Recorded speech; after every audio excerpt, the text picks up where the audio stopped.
بلوڅانو پر پاکستاني پوځ فدایي برید کړی. بلخوا ټي ټي پي په لومړي ځل پر پوځیانو خپل جوړ کړی توغندی ازمایلی. جزئیات هم دلته وګورئ او چینل هم سبسکرایب کړئ.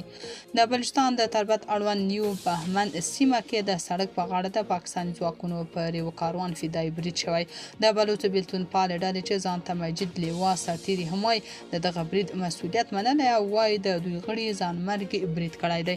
دې ډلې په خبرپاڼه کې ویلي د بلوچستان د تربت وروستي برید کې زیات شمېر پاکستاني پوځیان وژلي دي. خو دغه ډله زیاتوي چې د برید پوره جزئیات به هم ژر خپاره کړي. د بلوڅو بیلتون پالې ډلې مجید-لیوا سرتیري په نامه وسلوالې ډلې د دې برید ویډیو هم رسنیو کې خپره شوې. په دې ویډیو کې د ځانمرګي برید شیبې ښایي او شاوخوا غیر نظامي موټر هم لیدل کیږي.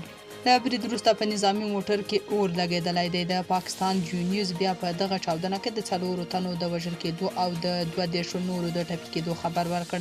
پاکستاني انلاین رسنۍ خراسان دایري بیا په خپله ایکس پاڼه کې د پولیسو په حواله لیکلي چې په دغه برید کې 15 پاکستاني نظامیان وژل شوي دي چې د 8 تنو روغتیایي وضعیت اندېښنې وړ بلل شوی دی.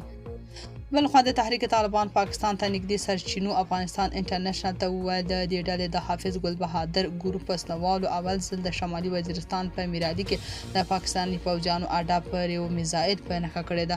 د شمالي وزیرستان سرچینو نن یکشنبه د مرغوم 15 وویل چې یوه اونۍ وړاندې د توغندی میرادي کې د پاکستاني پوځیانو په اډه په برید کې ازمویل شوی او نتیجه یې هم ښه ده.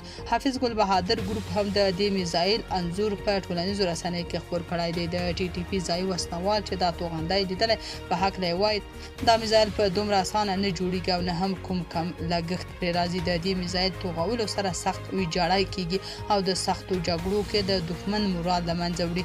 د یادې ډلې د خبر له مخې چې وروسته له دې به پاکستاني پوځ ته په پښتونخوا کې اوسېدل ګران تمام شي.